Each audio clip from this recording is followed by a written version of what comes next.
And welcome back to episode number 77 of Raise the Banner podcast. I am one of your two co-hosts tonight, Benny Ballgame Dearth, myself, Mac Couture. Zach's out celebrating his birthday with his lady, prioritizing, as usual, family over the podcast. I guess, between you and him, we're gonna have to have a conversation about these priority things. But anyways, how we doing, Benny? Good. Can't complain. I mean, can complain because Boston sports is not good right now. Yeah, I mean that was almost my title. I was gonna put a tough month for Boston sports, but I decided to just stick it with the Celtics Fall, and that's where I kind of want to start us off. Since we last talked, we didn't have a podcast last week because again, Ben prioritizing his job over this podcast. Anyways, the Boston Celtics were eliminated by the New York Knicks in 6 games. Jason Tatum suffered a brutal torn Achilles that he immediately got repaired.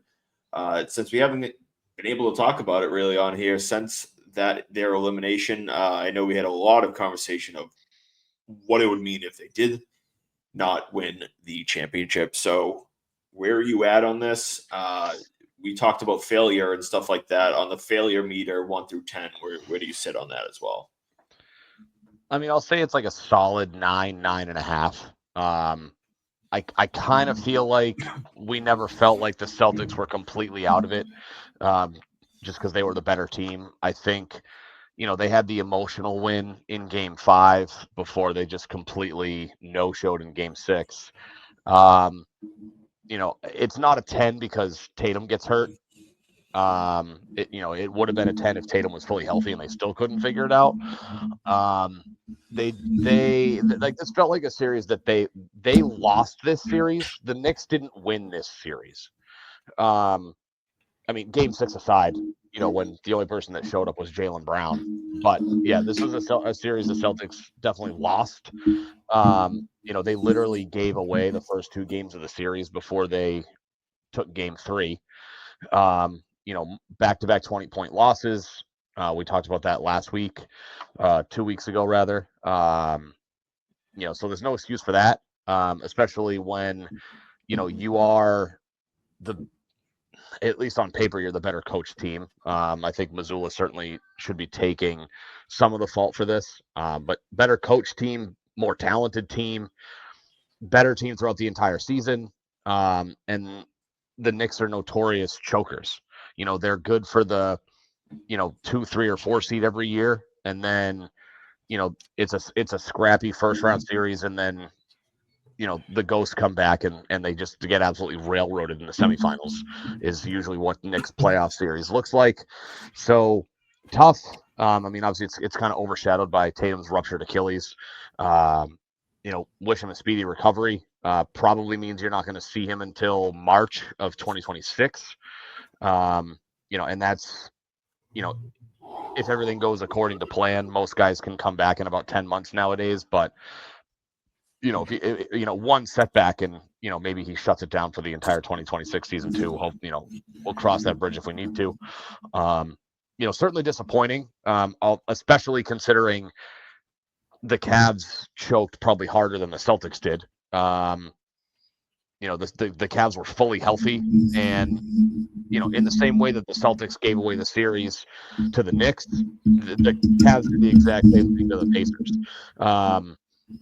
So that certainly would have been a much juicier, not juicier, but a much nicer matchup for the Celtics if they could have figured it out and would have drawn Indiana instead of Cleveland.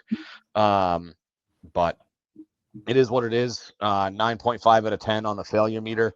We'll see what they do in the offseason, but they have a decision to make. Do they blow up the roster, or do they try to run it back and hopefully Tatum comes back in March and they make a playoff run? We'll see. Yeah, with the Cavs, I do believe they were missing 1 or 2 guys. Still a failure for the Celtics. I put it at a solid 8.5 for me. And the only reason I am down ticking it just a little bit was, obviously we could talk about the Porzingis, Tatum injury, but also the Porzingis issues. Yes. We talk about, the Celtics were going to be down 3-1 regardless with Tatum. But the Porzingis factor heavily played into this series. The matter of the fact was he was essentially not even just not a positive, but he was a negative to the series. So, when we talked about the failure meter for them and what it would take to not be a 9 or a 10 or something like that, we talked about injuries. Porzingis was part of that. Ultimately, they still should have won, though. They simply couldn't shoot if their life depended on it in game 1 and game 2. They really just like the Knicks didn't play anything special in the first 2 games of the series. The Celtics just were flat out bad. They come back game 3 with a nice rebound win. They lose game 4 that they would have lost regardless of Tatum's injury, but he also goes down game 5. They rebound and have a nice, really solid game 5. It was one of the more complete games that they had played all of the playoffs. But ultimately they fell short in 6 games. It's not even like they made it to 7 either.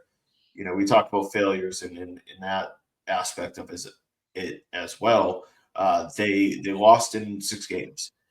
So Tatum or not, Porzingis or not, they were down 3 games to 1 with Tatum. So Yeah.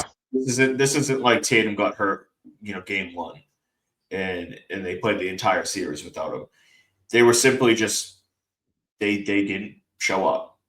Tatum was pretty mediocre before his injury too. He was playing well that game, and he played well in game 3 as well. But the first 2 games of the series, he was not good. He shot the ball like shit. His efficiency was shit. And so when we go and look at like what the biggest issues here, they just really flat out didn't play well. They didn't shoot well enough, and ultimately, like now they go into an offseason where Tatum is hurt, likely out at least 2/3 of the season next year, and they got a new ownership group coming in. Which fortunately, he's a Celtics like an actual fan, so that always kind of brings a little bit more optimism. But they have big decisions to make. Um, where do you see that kind of playing out? Like we talked about, Tatum's going to be gone for most of the season next year. Brown, there's talk about Brown could be traded. I find it highly unlikely, but um, who do you see? Basically, like what do you look at the top 5 or 6 guys that were here this year? Who do you think is back? I kind of expect it wouldn't surprise me if Horford retired. I know he had another year left on his deal when they won it last year. I kind of expected him to kind of just go out on top. I can't imagine he re-signs, whether it's here or anywhere. I would imagine he'll retire. I would expect. I lean that the Celtics are going to go towards. I don't want to say they're going to blow up the roster, but I would expect Porzingis and Drew Holiday to both be shipped out of town. So that kind of leaves you with. I mean, obviously he's not going to be healthy, but Tatum, Brown, Derek White, Peyton Pritchard, and then you've got your bench guys, Luke Cornett, Sam Hauser. I would imagine, unless somebody has an expiring contract and there's no spot for him on the team, I would imagine the bench is the same. But I would expect, the top 4, 4 of your top 6 are going to come back. Again, Tatum's hurt, so they have to figure out what to do with that roster spot and what to do with the team going into the fall. I can't say I'd be surprised if anybody besides Porzingis or Drew Holiday are gone via trade. Again, I expect Horford to retire. But I think it's unlikely that Jaylen Brown gets moved. I would assume he only gets traded if somebody comes by with a stupid offer trying to pry him out of Boston. Multiple high lottery picks so that the Celtics can more or less rebuild around Jason Tatum, who. Let's see. Are you trading him for the number 2 pick? I mean, Probably not. I mean, again, it really depends. I mean, I'm not sure who the number 2 pick overall would be in this year's draft. I'd have to take a look. I can bring it up. I couldn't even tell you It's who the. Jalen Hunter, and this. God, I'm having a mind blank of what the other guy's name is. So let's see. CBS has Cooper Flag going first overall. Dylan Harper out of Rutgers. Oh, Dylan Harper. Why do I say Jalen Hunter? And then Ace Bailey, the other Rutgers freshman, is projected as the number 3 overall pick. If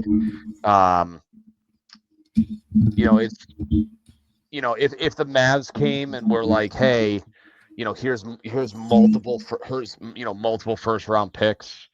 I can't say that I would completely shut down trade offers. You have to listen, I think, but I don't really foresee them making a huge change. Especially where they're both under contract. They both signed 5-year deals. This is Jalen's second year of his 5-year supermax. So you still have 2.5 years of Jalen Brown on his supermax deal when Tatum comes back healthy. So I don't think they're going to move him. I think a team would have to get like stupid with an offer for them to trade Jalen Brown. Yeah, I mean, like would I trade him for the number 1 pick? I mean, I think so. To be honest, the number 2 pick, I think it's Houston. If they came in somewhere with Jalen Green in the number 2 pick and maybe something else, like again, I would consider. You know who I am. Like I'm a value guy. Like in the end, like everybody has a price type of thing. But ultimately, like I would be utterly shocked if Jalen Brown gets traded. Nor should they trade him. And for the record, the Houston does not own the number 2 pick. Who owns the number 2 pick? The San Antonio Spurs. Oh, it's Houston 3. They are 10th. What?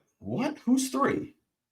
So here's your draft. Why draft. did I think I think they had a shot at the number 2 pick because the Suns tanked, and then they got absolutely. Oh, and then I they don't got know where my brain is at. And this.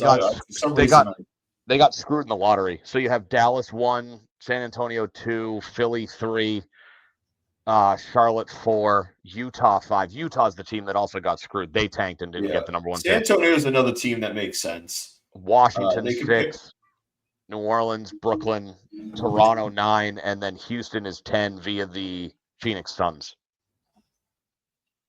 Okay, all right, yeah. I mean, San Antonio is a team that I think does also makes a lot of sense for them. Obviously, they're a team I think they're building pretty well. They're on the right track. Obviously, they took some decent steps this year.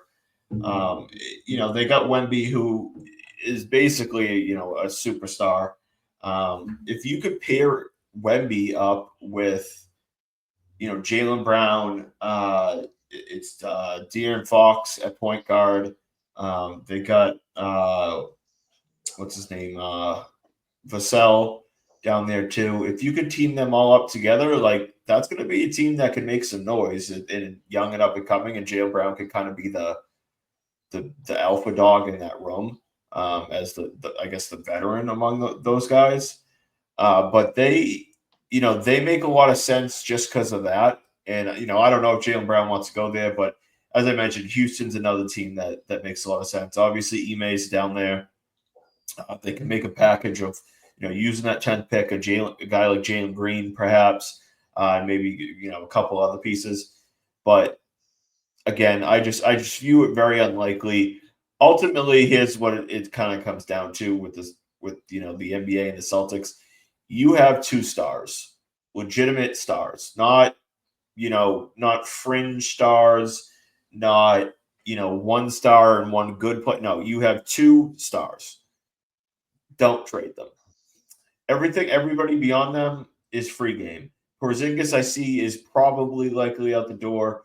Drew Holiday, I would say Porzingis is the most likely out the door. Drew Holiday is a close second. And I think that Hauser is number 3 on that list, the most likely to be moved. Derek White, teams he'll probably be the most sought after outside of Yeah, Jaylen Brown. I would agree. He's and I he's would on he's on a respectable contract considering what you get out of him. Yeah, and he's a really good basketball ball player. He can come up and he's a perfect number three for them. And he's developed into that for them over the last couple of years. So he's a guy that is still pretty young. I believe he's in his late 20s at this point. So he's still got Uh, plenty really good basketball. Derek Uh, White is 30. Oh, wait a minute. No, hold on. Those are future dates. I lied. Hold on. He's 30. He'll be 31 next season. he's 30 on the dot. I was going to say I thought he was 29, but Oh no, sorry. I was looking at so yeah, he's 31 for the 2025-2026 season. He turns 31 in July. okay, so yeah, he's 30. So I mean, he's still got 3 to 5 good years left, 3 to 4 good years left. You can ride that contract, the remainder of his contract out here. But he's not an unmovable piece either. So if we No. do get a team that comes and offers a really good young talent, I saw a report that Golden State could be a team that looks to add him, make a move for him. Uh, they're going to have Brad Stevens going to have a lot of tough decisions, to make right now. Uh, and we know this, like the draft is pretty quick. Like the draft comes up pretty quick after the NBA Finals. So we're going to see a lot of decisions really quick with them. My biggest question for Brad Stevens is, how much do you want to reset? Do you plan to try to compete next year with the hope that Tatum's back at the end of the year? And if you're the 4 or 5 seed like that, you can make a run with him. Because I mean, as we know, like if they're the 4 seed and Tatum comes back, like they got just as much as a chance to win the championship, really, than like you know what I mean? Anybody. Than they do as like the 2 seed or the 1 seed. Like we know seedings in the NBA don't really matter all too Clear, much. clearly, because 3 out of the 4 teams that are playing for a conference championship are, I'm sorry, two out of the 4 teams were road teams to start their playoffs. You have the 6 seed Wolves in the West and the 5 seed Pacers in the East. Yeah, I mean exactly, and that's where, like I'm talking about, like you don't have to necessarily punt on next year just because Tatum's gone. Because I do, and I'm not a guy that's going to force him back. But let's just say 10 months, he hits that 10-month mark. That's March. Give him 11 months, right? Give him Right.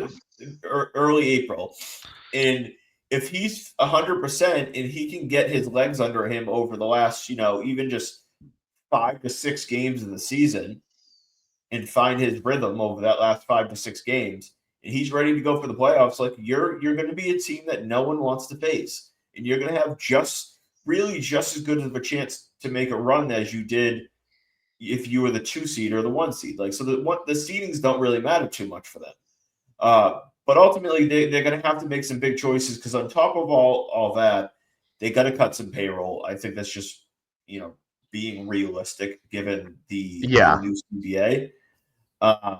And like they got to make a decision, uh, like based off of just kind of the realism of they're going to have an over $500 million payroll, including the tax on them next year. So they're going to have to cut a lot. And that's where I think Porzingis comes in. I think they're going to dump him as much as they can, even if they have to basically give up a couple like second rounders or something like that for a team to take him on. I think they'll do that. And then I think that Drew Holiday is going to be a player that he's got an overinflated contract. I think the contract at the time of it happened was too much for him. He's making in, I think, like the 33 to 34 range, I think, going forward. He was a Who's guy this? that should be making Drew Holiday. He's a Yeah. guy that should be making 25 million a year. And so if he was owed 375 over the rest of his deal, like that's a lot more manageable for the Celtics and a new team. Uh, Yeah, so they're gonna he's owed 96 million over the next 3 seasons. yeah. So there you go, 32 a year. Yeah. And he's got So hold on, it's 30 this year. Oh no, wait a minute. 2024, 2025, sorry, it's 30 this year. It's 32 and a half next year. 32.4, 34.8, and then he has a 30 the 2027 year is a player option at 37.2 million. So yeah, he's so guaranteed 65.2 million, and then he's got a 37, so which he'll probably, I would imagine he'll pick it up. we'll certainly pick Um that up. like I don't know, So, there's no reason why he wouldn't, but yeah. no, he's going to be. I mean, how old is he? 34 ish. He'll be 30, he turns 35 in 2.5 weeks. Yeah, so that's the 35, 30. That's the age 37 season. Like, yeah, he's going to Yes. pick up a $37 million Yeah. payroll. And don't get me wrong, I love Juvalde. I think he was the perfect complement to this team in what they had when they were fully healthy. But again, he's a guy that just doesn't. You're looking to cut payroll. Is he worth 32, 34, 37 million a year? The answer is no. No. He's a good point guard. He's not an elite point guard anymore, and he's just not a guy that you can justify paying this much money. Now, can they trade him? I don't know. I don't know what his value is. I don't know if you have to just dump him. The good news in the NBA is dumping salaries are pretty easy. There's always teams that are willing to take on bad contracts, and if you just give them a couple second round picks or something like that. Yeah. So they can get rid of and shed contracts probably pretty easy. But the question is, okay, you get rid of those two guys, where do you go from there? In the most likely answer I see for them is they're going to go to a team that also has a couple, mediocre contracts, right? And they're going to say, we want to get rid of Porzingis, and the other team's going to say, okay, well, we want to get rid of player A and player B. They do some type of swap of mediocre talent and bad contracts just to, relieve of some salary. You get what I'm saying? Like, Yeah. they'll give up Porzingis at 30 something a million, but we got to take, Joe Schmo making 18 million this year. And they'll and maybe a second round pick or something like that. And they'll eat the rest of that contract. Let me see if I can pull this up for a second.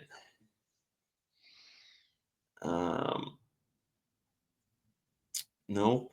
Hold on.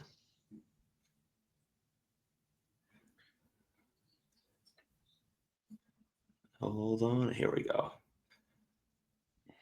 All right. Just quickly playing around the league. Atlanta's a team that could absolutely look to unload. There looks like expiring contracts. I don't know where they stand on Okongwu. Let's see, Chicago, another team like Vucevic. What are the Bulls playing here?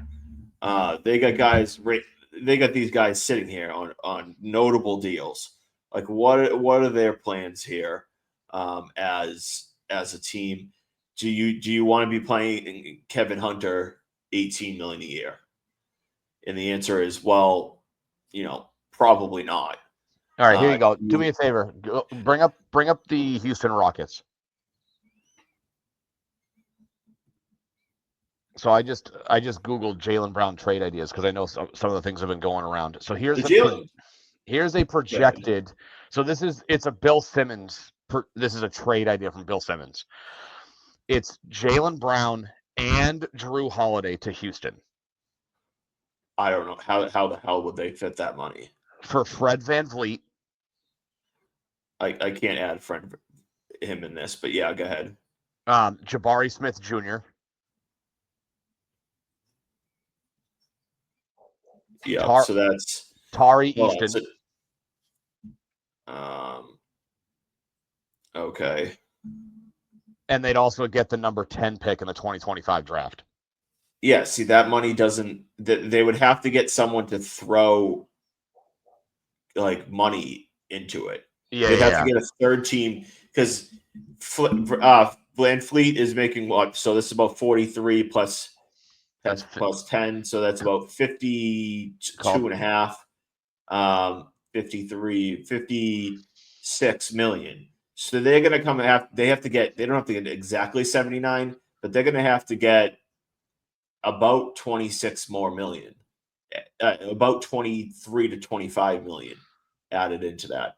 So that's where, again, like, okay, you turn to a team like Chicago and you go and you add, I guess in theory, the Celtics could add Dylan Brooks into this type of thing. But I don't know why the trade machine decided to stop working, but uh, you could get one of these guys added into it, either or both guys added to it. Like, oh my god, look at these deals, dude.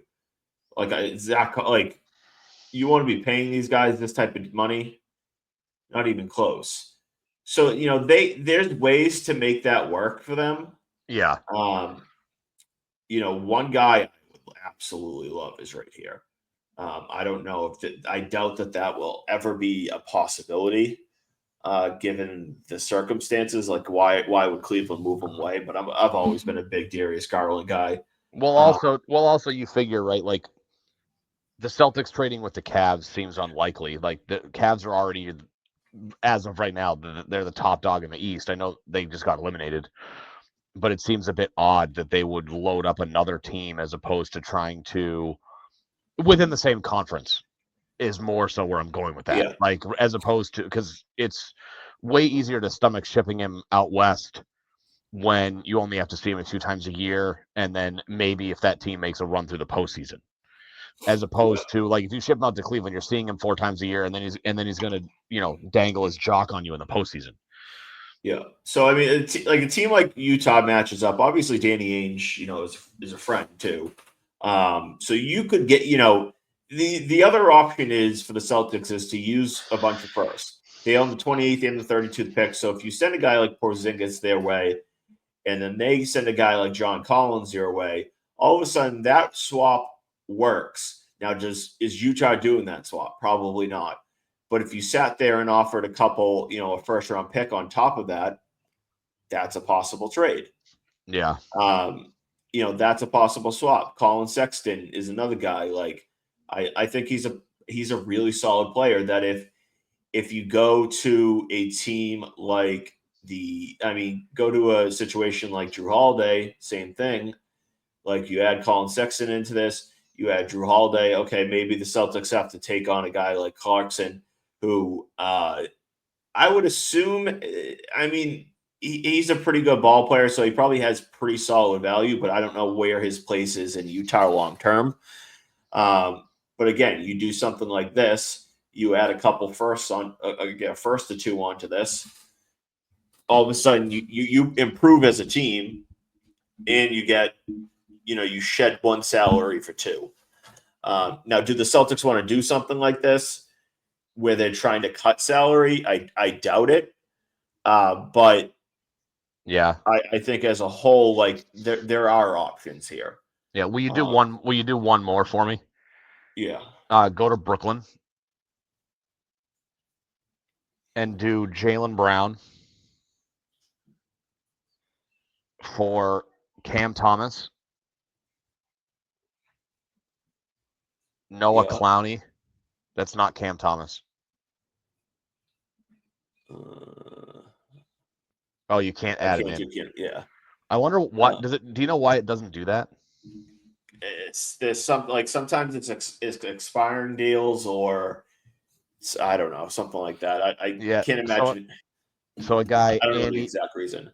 Andy Bailey of Bleacher Report proposed the idea that it was Jalen Brown to Brooklyn for Cam Thomas, Noah Clowney, the 8th pick in the 2025 draft, a 2027 first round pick, and then a 2031 first round pick that's top 5 protected. Okay, these might be because they have player options.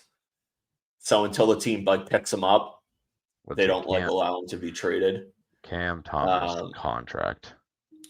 Houston, as you talked to, excuse me, where's the other one? San Antonio. Oh yeah, Uh, Cam Thomas. This was the last year of his rookie deal, so yeah, he's a restricted free agent. So that's why you can't trade him because he's technically not under contract anymore. yeah. So like, It would have to be like you'd have to do a sign and trade with Cam Thomas. okay, all right. So like, even when we talk about like this auction, like right here, you give here, you give Vassell, excuse me. Um, really good young player, 24 years old. First round pick in 2020. He's on a pretty notable deal, so like it could help match up the margins.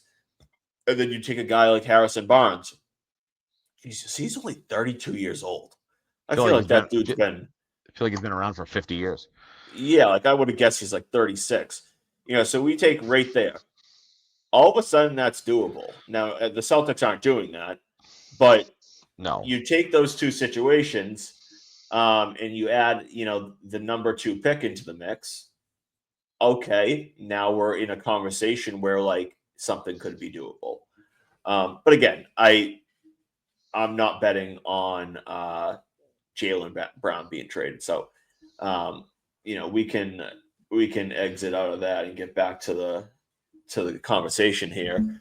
Um, the Celtics are going to have plenty of options. It's really just what Brad Stevens, the path that he chooses to take. Uh, the one thing that we at least gives me optimism, and I know you'll probably agree in based off evidence, is Brad Stevens not afraid. The biggest thing no. that when he took over, I was worried like, does he have the balls to make the big deal? Um, and well, the clear answer to that is yes.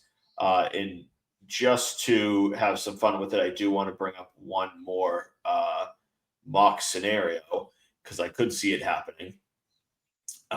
If you send out a scenario where you send out Drew Holiday uh, in a deal and you want to shed some salary and take back a deal, I don't know why this isn't loading. Take back a deal that no one else wants, and I think we can go right into here. And I know you're probably rolling your eyes, but Drew Holiday to Washington, that's probably not making sense. So you're probably including a third team here. But that's a guy that makes a lot of sense to bring back if you do unload a guy like Drew Holiday. And you need to save some money, right? So if they could get a way to move Drew Holiday, I don't think this works. Yeah, that they need to add another like 8 million. You know, that just for kicks and giggles. Uh, they would save a little bit of money, but Marcus Smart is a guy that makes a lot of sense if they can get under the cap. I mean, cut some salary, but they still want to compete next year. And we all know that he would love to be back here. Yeah, But I don't know if Brad Stevens would look to trade for him, but yeah, I mean, there's plenty of ways they can go, um, which it'll be interesting to see what they do this offseason because there are so many options. I would say I would expect them to make, a couple of trades and shed the deals that make the most sense. We already talked about it, like Porzingis and Holiday. Those deals just make sense to move on from, and just kind of see what you can get.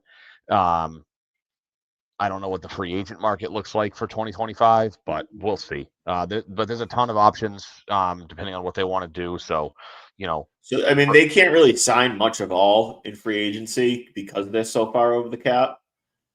They would have to unload some, major names. So their real only path, notable paths, is via trade.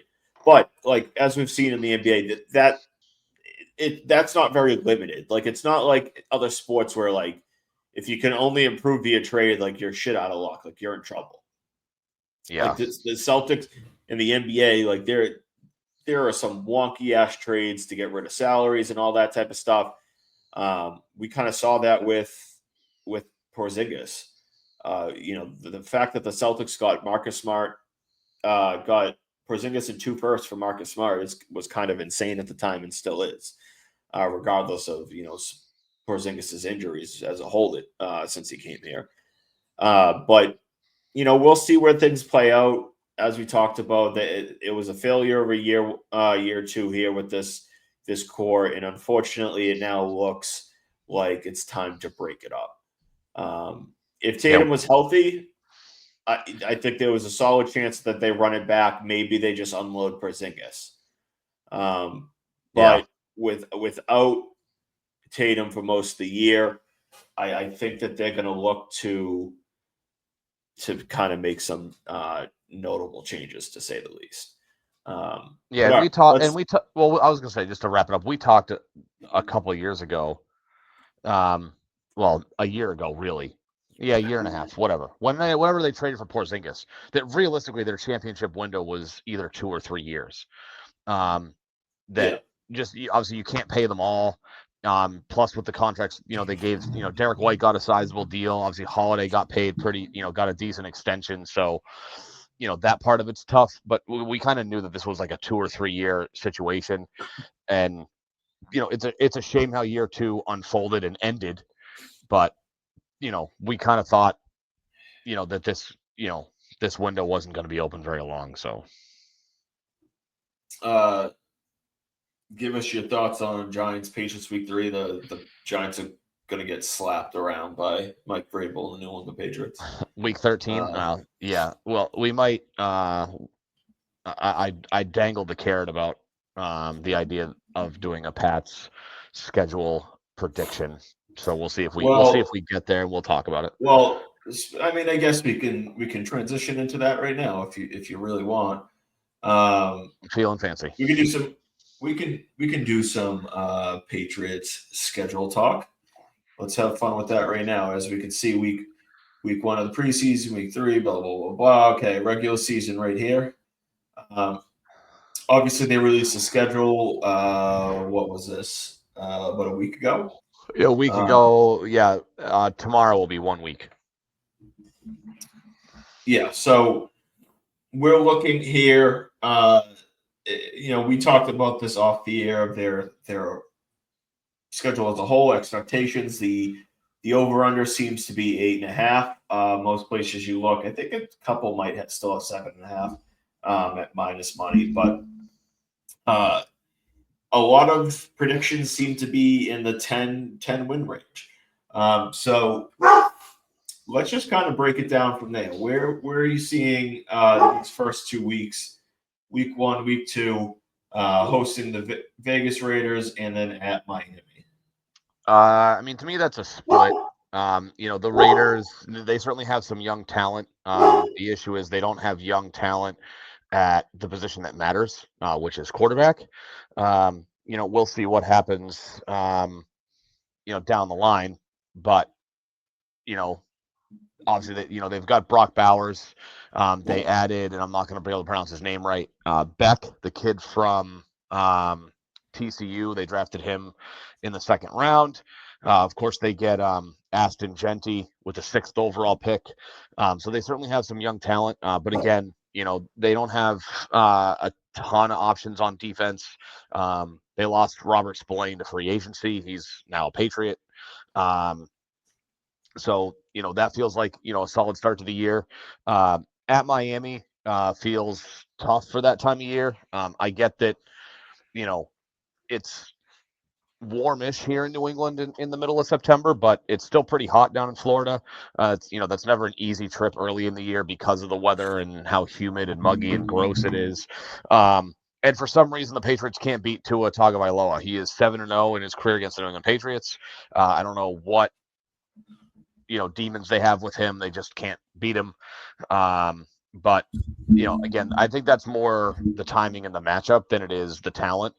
I think Miami is probably on paper still a little bit more of a talented team than the Patriots, especially with a reworked defense. There might be some kinks going on early. So that to me feels like a split. Okay. All right. So I'm trying. Yeah, this is a little better. Yeah, so I mean, Vegas for me, I think is a win. Like you go in, they got Geno Smith now. They brought in Ashton Genty. The Patriots are much well suited now up in the front seven. The secondary as a whole should still be pretty solid.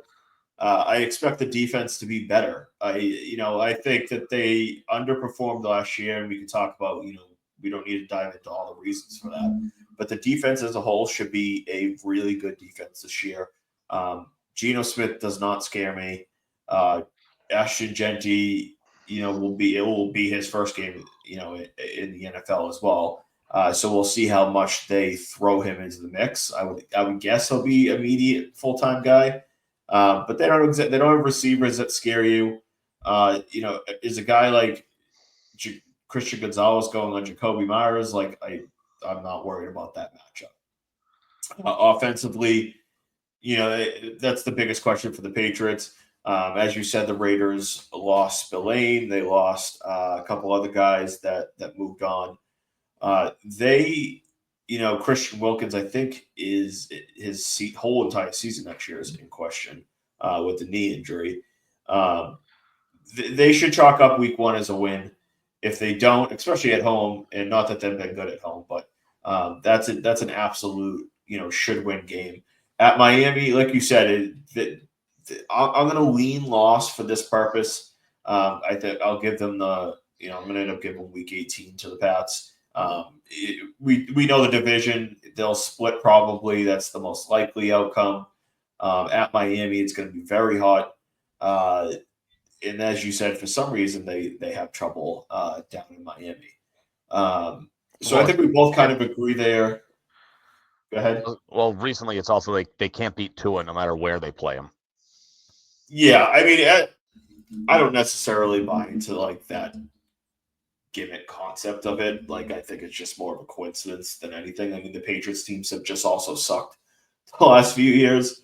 But Yeah. anyways, yeah. So week 3, week 4, they have 2 home games, so they'll be playing at home for 3 out of the first 4. They got Pittsburgh that we're going to play this out as it currently stands, and as it currently stands, Mason Rudolph is their projected starter. Week 4, they'll be hosting the Carolina Panthers. Obviously, Bryce Young seemed to rejuvenate himself towards the second half of last year. Um, Canellis, Nick Canellis, Nick, Dave. Nick, Dave Canellis, yeah. Um, I was a big fan of him as a head coach option for the Patriots. Uh, like when they were looking and they hired Gerard Mayo.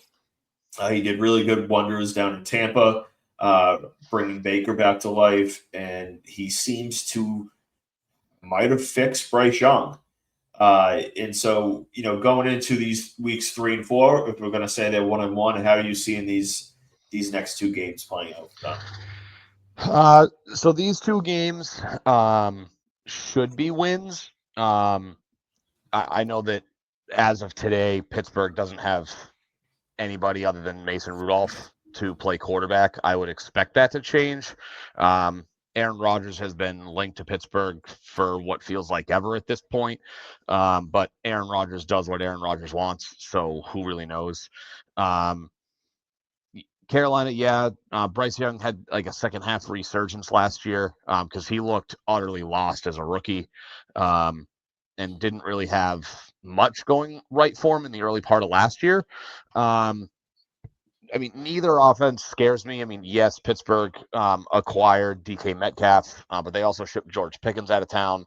So while Metcalf is an upgrade over George Pickens, it's not like you have to worry about both of them. You really only have to worry about one. And as we know, Christian Gonzalez is an absolute stud. So should be able to lock him down, assuming he plays. They should win both of those games. We know that early season, I know under Bill, he kind of treated the early part of the season as more or less an extension of the preseason. So it was pretty common for them to be, 2-2 ish through the first month, and then they really turn it on for that, those middle 2 quarters of the season. Um, you know, I would say at a bare minimum they're 2-2, but they should be 3-1 going into that Buffalo game. Yeah. The one thing to note with Mike Vrabel, he's never been below 500 through 4 games to start his season with as a head coach. So, you were correct about how Belichick usually treated the first 4 weeks. The Patriots don't have that luxury anymore because they're just simply not that good as of a team. Yep. So they're going to need to be ready to go pretty soon to the season. So, as it currently stands, they should beat both Pittsburgh and Carolina. Pittsburgh will be a really good game. But the way I look at it is ultimately like I just don't see where a team like Pittsburgh with Mason Rudolph where they should be scoring enough points to beat the Patriots on the road. With You could Carolina, you could make the same argument though with Aaron Rodgers. Like so if Aaron Rodgers does go to Pittsburgh, he's going to have a worse offense in Pittsburgh than he had in New York, and they weren't. It wasn't like they were running, no, but I mean, I think we 26, all 30 agree that points a week. Rodgers is better than Mason Rudolph, though. You know what I mean? So, Yes, um, I meant more so. I don't think that even with Aaron Rodgers, the Steelers are going to consistently put up enough points week to week that it would be no, no, that a no. team you'd But in have to be terms of worried about them. I think the Patriots are like 1.5 point favorites there, like against Pittsburgh. Like if Aaron Rodgers is there, I think the game's a little bit more of a toss up than without him. So I give the edge to Pittsburgh without him. Carolina week 4 again, like they're a team that has taken the right step last year to end the season.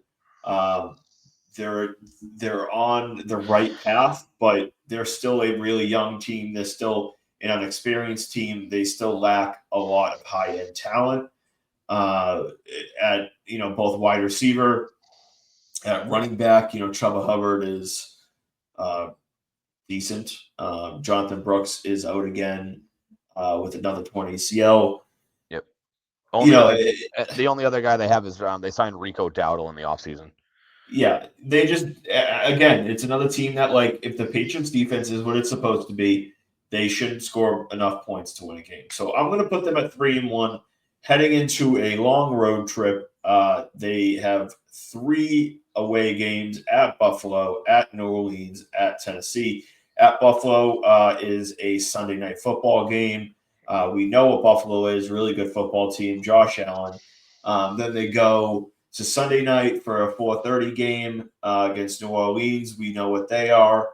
They're a team that just drafted what was Tyler ninth Shaw. overall. I know, but were they ninth overall this year? Oh Um, yeah, and they took Kelvin Banks. yeah, so uh, they're a lower end team, and then obviously Tennessee with the number 1 pick, they'll be facing what would most likely be Cam Ward at that scenario at Tennessee. Vrabel's return to Tennessee.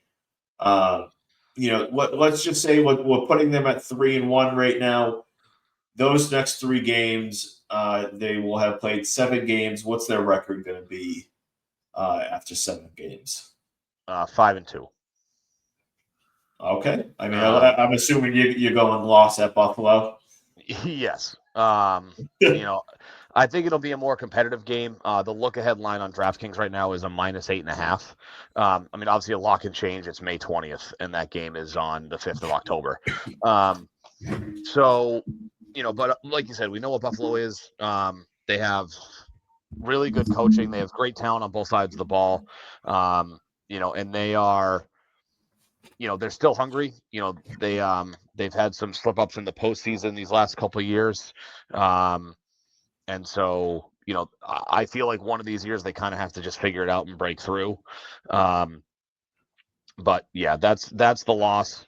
New Orleans and Tennessee, maybe they'll be good in a couple of years, but Tennessee had the number 1 overall pick for a reason. New Orleans was drafting top 10 again for a reason. No Derek Carr, so the battle there is Tyler Shaw. I don't know how to say his last name. Spencer It's actually Rattler. Shuck. Is that It's a Tyler truth? Shuck. Is that really how Yes, you it's say it? actually it's actually how you say it, Chuck. Oh yeah, I don't. That's one of those words that that's I one of those was words where you're like, yeah, no, that's not correct. You're yeah, I joking. was thrown off when I heard that too. But All right, so Tyler Chuck and Duck. Shuck. and well, you know what I'm saying, Chuck and Doug. Um, and so two teams with young quarterbacks. Again, we all know what Bill used to do to young quarterbacks. Vrabel certainly has experience. I kind of expect them to. Those are two games I have them winning. This like middle section of the schedule, and I know that we'll go into the next handful of games next, but this middle of the schedule I think is where they can either really catch up on a slow start or build on a good start to the season. We have them, so we're going into week 8 and they're sitting there at 5-2. I think realistically, based if we're going to go off of that trajectory, um you know this is where I think again in 6 months from now, 6 months, 4 or 5 months from now, again, this could either be building on a really strong start or an opportunity to get, a couple of games over 500 if they stumble out of the gate. Yeah. So I mean, I'm agreeing right there. We're most like that. My pick would be 5-2 here as we head into week 8. If they're 5-2, it's that's going to be the most optimism this team has experienced since what 2019, and that ended in a big dud, and obviously Brady eventually leaving. But I think they were 8-0 that year to start the season. And Brady called himself the most miserable 8-0 quarterback out there. But if this 5-2, that's a really obviously positive start. So we go into Cleveland of week 8, Atlanta in week 9, Tampa week 10. Let's just jump those 3 games. Tampa's on the road. 5-2 through week 7. How you see the next 3 playing out? Obviously, Cleveland has a big TBD at quarterback. How do you see this all playing out? I mean that looks like 2-1. It could very well be 1-2. Atlanta's the wild card. I don't think that they would go into. I don't think they would go into Tampa and win. Tampa, same team as they've been. They add Emeka Egbuka, who I really liked in the draft this year. They add him, who I think more or less is basically just a replacement for the soon to be outgoing Mike Evans. Good on offense. They always tend to show up. Plus, again, it's on the road. It's early November, but it's still Florida. That's going to be, it'll be hotter down there than it will be here, even if it won't necessarily be hot down there.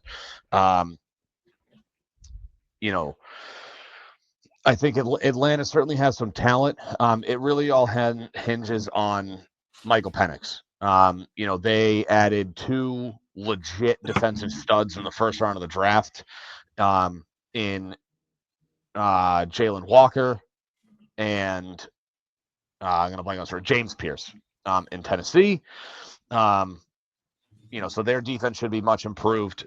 They have talent on offense. Drake London, Bijan Robinson, among others. Maybe Kyle Pitts finally has a resurgence. Fantasy football players everywhere would really, really welcome that. So I mean, just for the sake of the argument, I'll say they go 1-2. I'll say that Atlanta trips them up at home. In a good close game. But that game's a true toss up to where, yes, they're going to beat Cleveland. Cleveland's a dumpster fire. You never know what you're going to get out of that team. With respect to that, you don't know what you're going to get out of the quarterback play. It's pretty down to say the least. So, we'll see. But for the sake of the show, I'll say they go 1-2. So they beat Cleveland, they lose to Atlanta, lose to Tampa. Okay. They should beat Cleveland just simply. They're going to be a more talented ball club. We'll see who's playing. It's a complete toss-up by midseason. I think Flacco should be the favorite, in my opinion, to be playing week 1. But at that point, who knows? Dylan Gabriel was a 3rd-round pick. We obviously know Shedeur Sanders was a 5th-round pick, and we're not going to get into all that. But that's a home game again. They haven't impressed at all at home. I think they were like 2 wins over the last 2 years at home, but it's a game that they should win. Atlanta at home as well. Again, that's a team that is solid. This is pretty close to similar to Pittsburgh, where it's kind of a toss up in my opinion. We'll see where Michael Penix is at that point. He looked decent to end the year last year. I lean yes that they're going to win. I think it's a game that they kind of should win, but I don't want to like be putting this team at a 13-14 win season. So I'm also going to go with a loss there. I'm kind of just being like devil's advocate. Either Atlanta or Pittsburgh, like I think they could win one, lose one. And at Tampa, I think that's a game. Tampa's not necessarily overly scary of a team, but they're pretty talented, especially offensively. They got an okay O line, nothing special there, but they got two good solid backs. They have Mike Evans, Chris Godwin, Jalen McMillan, and now they have added Emeka Egbuka as well to the mix. Who don't even get me started. Infuriating draft pick, absolutely infuriating draft pick for me in terms of like fantasy purposes. Yeah. But Hashtag Matt likes Jalen McMillan. I love Jalen McMillan. I mean, I have him obviously in Dynasty League, so I'm not overly like pissed off because Godwin's going to be gone soon. Evans is going to be gone soon. Like Godwin just signed a 3-year contract. Yes, but I think like he's gonna. It's really a 2-year deal, and I could very much see a scenario where after this coming year, like they either look to move on from Godwin because they have both inside guys like McMillan and Igbuka who are better, or they just kind of take more prominent roles, especially with Evans who could be gone as well. But anyways, Tampa is a game that I'm going to put it in the L column just because I think they're a little bit better and more talented than you. But it should be a good game down there. Then we get into a quick turnaround of week 13 and then week 23 in December 1st. That will be a busy time of my life because I am expecting my first child right around there. But New York is a team that I think we both expect to win. They'll be hosting them on Thursday Night Football at Cincinnati. Is a game that we probably both think will tough, and then they're going to be at home against the New York Giants on Monday Night Football. So we have them at 5-2. Then now we are at 6-4. Where do you see going into the week 14 bye of them sitting record wise? So they'll beat both New York teams, lose to Cincinnati. I think specifically Monday, December 1st, I think that's going to be an absolute bloodbath. Shout out, sorry, Nick Rad, not going to be a game you're going to want to turn on. I know the Giants certainly added some talent on defense, but they still have to figure out, what their plan is elsewhere. I would say, the two New York games are easy wins in my opinion. I realize that it's fly back up from Florida, quick turnaround time for a Jets game. Those Thursday night games are always crazy. You've had games teams win 10-7, or you've got like the Mahomes, Goff, Chiefs, Rams shootout from what was that 3 or 4 years ago at this point, 50-45 or whatever. Thursday night games are kind of wild cards, but so the Jets host Cleveland on week 10 before playing the. So the Jets aren't traveling. So yeah, so I mean that could be, that might be a close game, division game. But I think they're going to beat both New York teams, which will put them at 8-5 heading into the bye. Okay, yeah, I mean like that's pretty fair.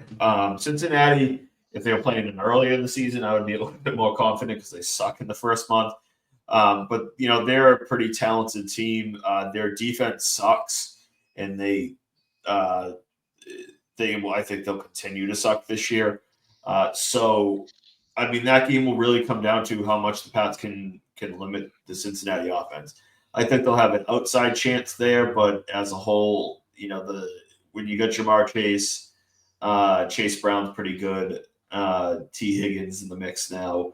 Gesicki fits well there, and obviously Joe Burrow. That's going to be a tough game to win.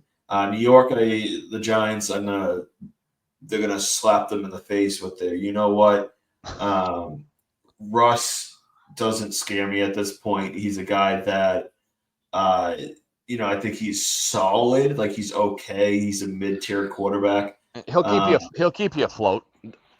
Yeah, and I'm exaggerating when I say like I think it's not going to be some blowout in my opinion, but I think that the Patriots are just the better football team right now. Obviously, a lot can change, injuries can change, but as it currently stands, the Patriots should win that game. Yes. Like you said, they'll be 8-5 going into what is probably a pretty tough ending of the season for the final 4 weeks. They host the Buffalo Bills. We know that they're really good. Then they go to what is probably their hardest or second hardest game of the season at Baltimore, and then at New York Jets and Miami Dolphins. How do you see them? How do you see them finishing out the season? So I got a 2-2 finish. I think they lose to Buffalo and Baltimore, and then they beat the Jets and the Dolphins. Quick side note: the Giants' pass rush will be a non-factor. Yes. Will Campbell's going to show Abdul Carter why Abdul Carter should not have been the 3rd overall pick in the 2025 NFL draft. So the end of the season, for the same reason that going to Miami in mid-September is not good for us. Miami coming to New England in January is not good for them, especially last week of the season. That game, depending on Miami's season, these Week 18 games are obviously really tough to predict because when you get to the end of the season, I would say anywhere from 2/3 to 3/4 of the Week 18 games in the NFL don't matter. And that could be for a good or a bad reason. If the Pats were going to draw the Bills in the Week 18 game, I'd be like, okay, well, chalk it up as a win because at that point the Bills are going to have whatever they need locked up and taken care of. There's no reason for them to play to win. Miami, I feel like might be in the opposite situation, because at that point we'd have the Patriots sitting there at 8-7 after the 2 losses to the Bills and the Ravens. So the Pats are going to be playing for something. 10 wins is traditionally, with rare exception, the benchmark for getting a playoff spot in the NFL. So, the Pats are going to have some motivation to play to win that game. I think, without looking at their schedule, I would imagine on paper, you could probably argue that the Dolphins are probably in a similar spot in terms of, where they should be towards the end of the season. They should be right around 500 is kind of my thought process. They could be, anywhere from a, 7-win to a 9-win team. They'll be kind of right there. So that game probably matters. And, I'll say the Pats, finally beat Tua in that Week 18 game, especially where, both ways, a playoff spot could be on the line in that game. And for those of you playing the home game, that has my prediction at the Patriots being 10-7. Yeah, I think like odds wise, like I probably agree here again. Like it's, just in terms of who's the better team, like Buffalo's a better team, Baltimore's a better team. I think they're a better roster than both the New York Jets and the Miami Dolphins. Going to New York doesn't scare me. They'll be at home in the cold weather against a team like Miami. Well, we'll see where that game matters, obviously, on both ends. At Baltimore will be really tough. Who knows? Lamar can occasionally have a stinker of games, but that will be a really, really tough game. And then hosting Buffalo, you're at home, so I give you like an outside chance, a little bit better than at Buffalo, obviously. But you're still looking at maybe like a 30% chance to win that game, in my opinion, maybe 25. So is it possible? Certainly, you're at home. It's a division rival. Division things happen all the time. Upsets happen within the division, but 10-7, I think, is a reasonable expectation for this team. Like I said, the over/under is at 8.5. So if you agree there, obviously you're taking the over and you're taking it with a little bit of comfort. But you look at this schedule as a whole. It's a very easy schedule comparatively to the last 2 years for the Pats, which were brutal years in terms of strength of schedule. Third easiest in the NFL this year. Yeah. So you look at it, and the hardest games you're looking at both Buffalo games at Baltimore, at Tampa, and at Cincy. Okay, so those are 5 games that, again, these are good football teams, but like a team like Tampa and Cincy, like, they're not elite teams. They're good teams. They're not elite. Buffalo is a division rival that, again, like, they're a really good football team, but division upsets happen all the time. Baltimore, I think, is probably the toughest game on the schedule.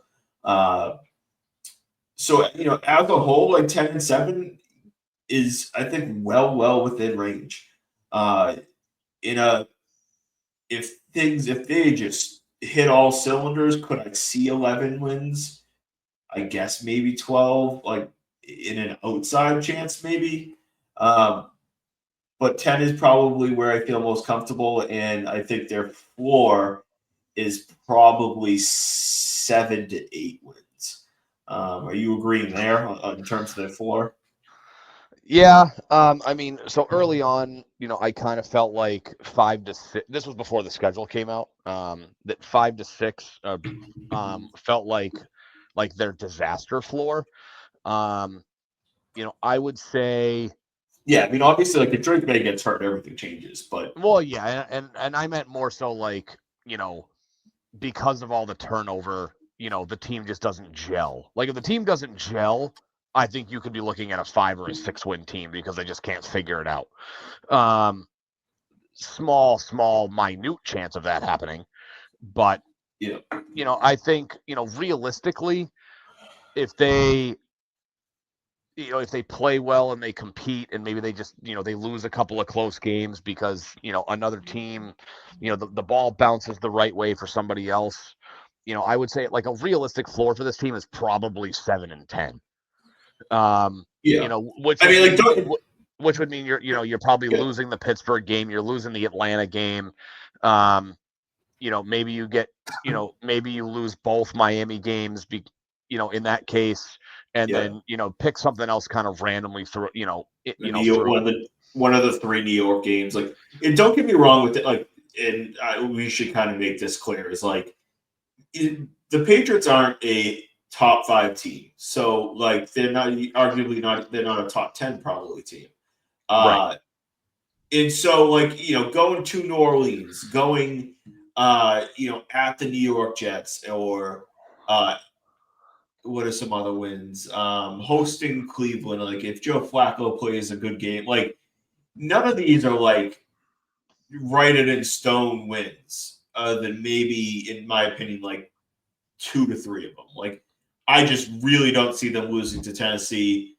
They should not lose to New Orleans, and they should really like not be losing to Vegas or Carolina. Everybody else, like, I guess I would say one of the 2 Jets games as well at minimum. But everybody else, like, they're not going to be. They're the favorite in 11 games, which is just crazy compared to last year because they were the favorite in 0 games. Yes. But it's not like they're just like clear cut better teams than most of these teams, because they're not.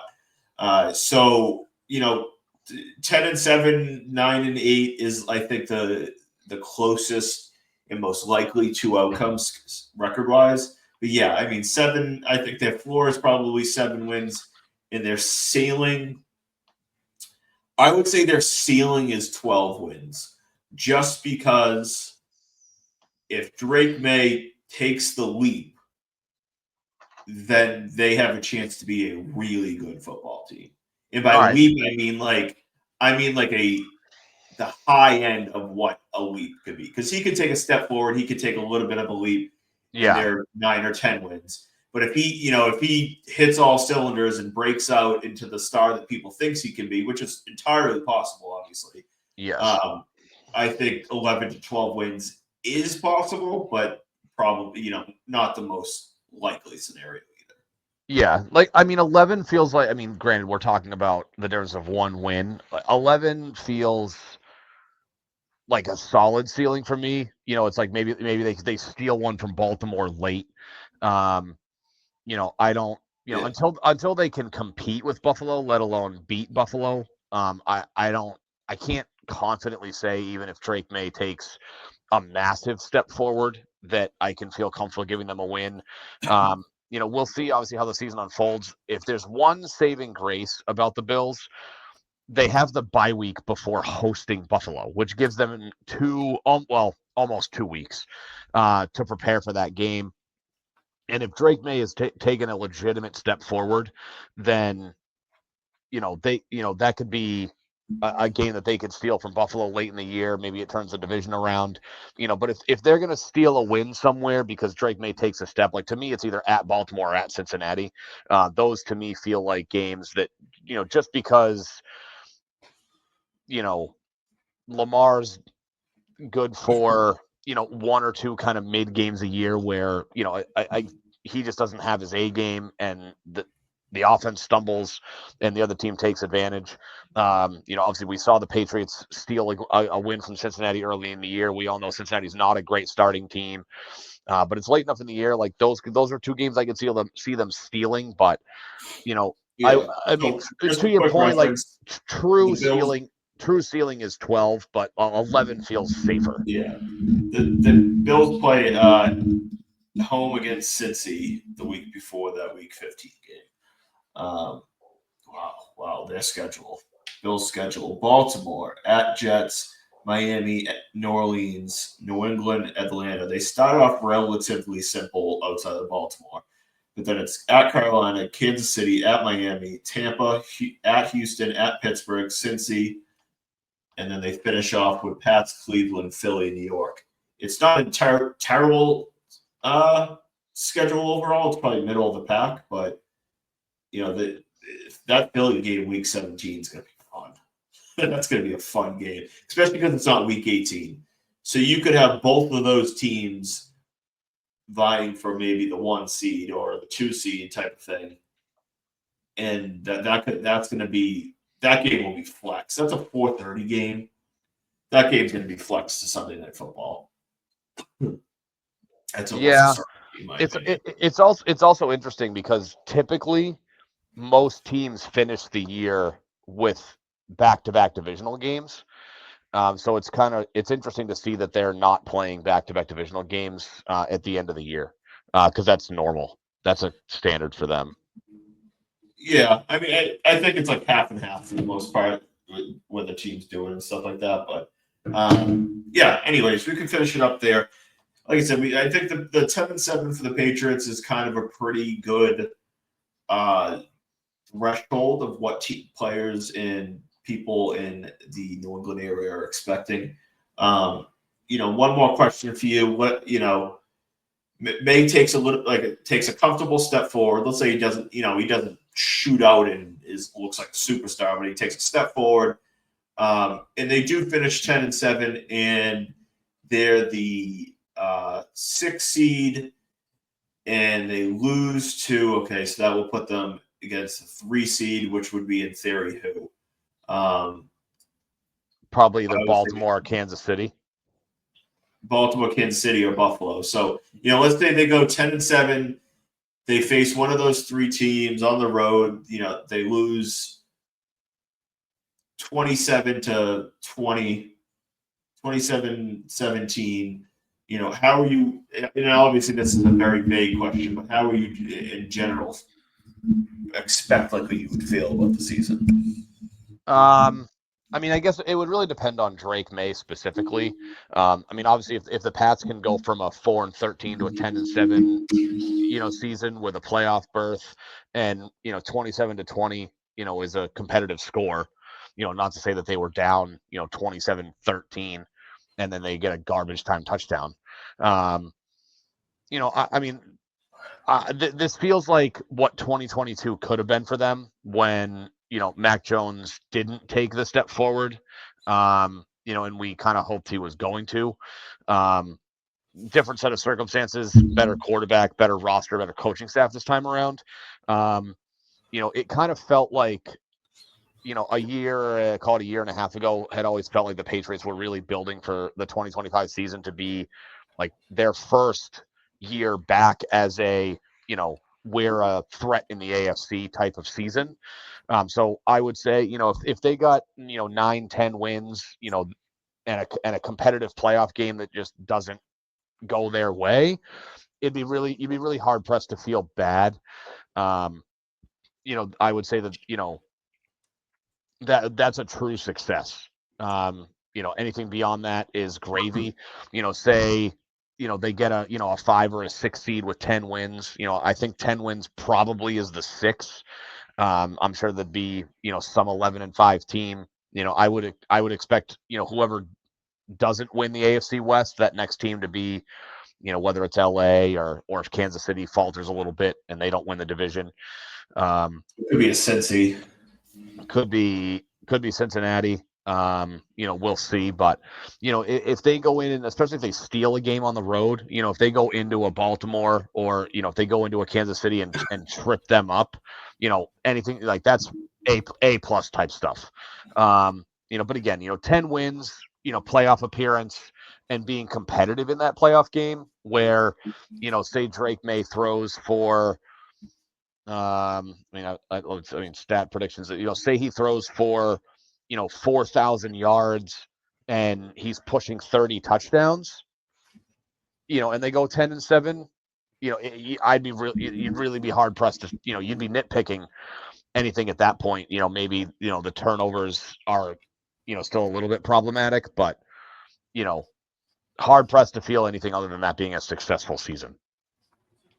Yeah, I mean, I'm in a similar boat. Like you don't expect a Super Bowl this year. You just want a notable step forward. So if they can get to that 10-7 mark, Drake May takes a step forward. Like as a whole, we'll be going into the offseason on a positive note, I think, overall. And then they'll have a shit ton of cap space again to spend next offseason, and still add some legitimate talent to to the roster. I just want to quickly, before we finish up, I don't want to go down this rabbit hole too much, but just looking at the 2026 free agent class. But they're going to have, and of course my computer's not going to. I mean, my phone's not going to load now. They're going to have. I think they have like a lot. I forget the exact number. They have a lot of cap space that they're going to be able to roll over. So they're going to have plenty of room to add some more. And looking roughly at the free agent market, it at wide receiver, it doesn't look very pretty. Terry McLaurin and Mike Evans are projected to be, but I don't see either of them leaving. You got maybe a Cortland Sutton who will be on one of his final two legs. It's not as a whole overall pretty, like very pretty. But they'll still have a ton of money, and there will be some big time names. Yeah, their projected cap space for 2026 is 33.3 million. Yeah, I think in the end it will be higher than that too. Yeah. I mean, that's based on current, as of right, like current contract. Yeah. That's their projected number based on who is still under contract. They'll have, Trey Smith will probably hit free agency next year again. He's an elite left tackle. Just kind of quickly looking through like age wise, if we wanted to assume they're not going to go like any big time bets. You got some edge rushers sitting there like a Zach Allen. You got some veteran right tackles. You got TJ Watt, but I don't think that's a guy that really makes a ton of sense. Trey Hendrickson, who again, I heard some talk about like, oh, bring him in. Like he's 32. Like I don't know if that's really a logical move. And it's tough to look too far ahead because obviously so many things can change. Players can resign and players can get cut. But the free agent class as a whole doesn't look very special. So No. no. So, but all right. Anyways, we'll wrap it up there.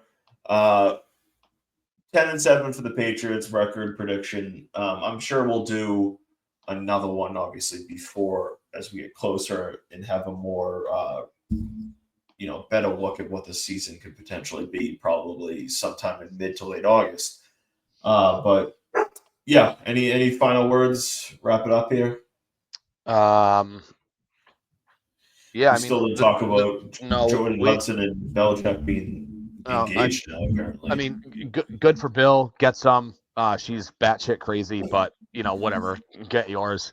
The Red Sox are in rough shape. I think maybe we really need taking a page out of Zach's book. Really maybe start needing to ask questions about how much of the blame do we throw at the feet of Alex Cora. There's certainly some question marks. Matt, you posted on X today. I did get a good chuckle out of it. That just for some reason Alex Cora just has some love affair with David Hamilton. That rather than keeping Campbell at second, he's putting Campbell in center so that David Hamilton can play second base. I think Hamilton has video of him cheating or something. Yeah, there's blackmailing him to keep him in the lineup. Yeah, there's got to be something. So, who knows? But we'll see what happens there. I'm shocked that more people haven't started asking the question of the Red Sox of why are Roman Anthony and Marcelo Mayer rotting in AAA. Matt, we probably should have bought tickets by now because I don't think either one of us would have expected that on May 20th that those two guys would still be out in Worcester. So maybe we buy tickets and go see a game because at this point they're never going to get called up. But yeah, I mean, and then of course, the Bruins continue to double down on the idea that Don Sweeney is this master GM, giving him a new 2-year extension today. And continue to see that all the coaches they've blamed for failures. I don't think any of them are still in the playoffs, but they, as far as I know, they all made the playoffs. There's optimism in Foxborough, but on Causeway Street and I don't even know, call it Yawkey Way. Not looking super great if you're a Boston sports fan. No, but fair enough. All right, that's gonna wrap it up for this week. We'll be back next week. Zach should be back. We'll have some fun. We'll definitely jump into a little bit more of Red Sox. We'll have a full week of Patriots OTAs. The Celtics will still be the Celtics. The Bruins will probably still be the Bruins. So we'll be getting into a lot more Red Sox talk in the coming weeks. But that's going to do it for this week. We'll raise the banner. Thanks for listening and good night. Good night.